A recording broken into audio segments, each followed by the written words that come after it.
Our ABC legal expert standing by in just a bit, who's going to break that down for us, because I do want to get into that conversation a little more about proving the racketeering, whether or not, how do they get to this point. They'll do that. But let's get to Kemberly Richardson right now, who's been following this from Lower Manhattan, live for us outside of the courthouse. Kemberly, what is it like standing right where you are when that news came out?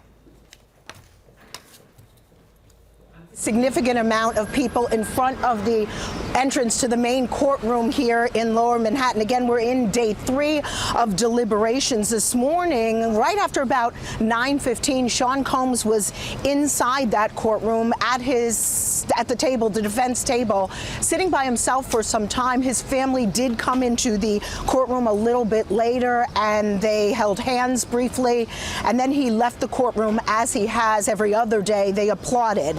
Right now, we are waiting to hear. One thing that we were wanting to see, and we weren't sure it was going to happen, is something if the judge was going to issue what's called an Allen order, and that would have meant that the judge would have encouraged the jury to further continue deliberating again on that count 1. When we left court yesterday afternoon, that note number 6, that's the note that came out that kind of was a speed bump so far, where jurors said, look, we've come to a verdict on counts 2, 3, 4, and 5. That's sex trafficking and transportation to engage in prostitution. But that count 1, that was one that were like, we just can't reach a verdict. The judge said, look, you need to go back. We need to revisit this. Keep an open mind was what they told him when they left the courthouse yesterday. So now it seems they only went in at 9 o'clock this morning. And right now, what time is it? It's only 10:08. So they've only been out at about an hour and 10 minutes. So that's surprising. Are they going to come back and say, look, we cannot do this? And will the judge send them back in? We shall see.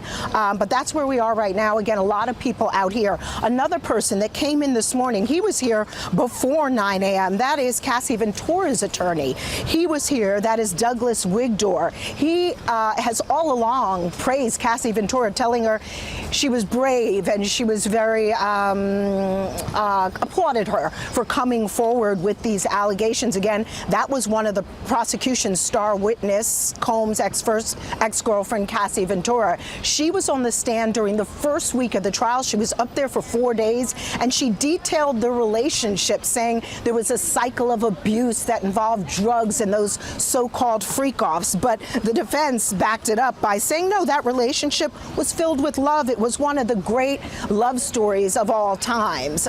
We will see what will happen. We are standing by for that verdict to see which way this is going to go. Again, yesterday, with that note 6, the jury did say they did reach a verdict on counts 2 through 5, but they did not. The judge said, don't let us know what that is. Wait until you sort out that count 1. So we shall see what was happening. Back to you guys.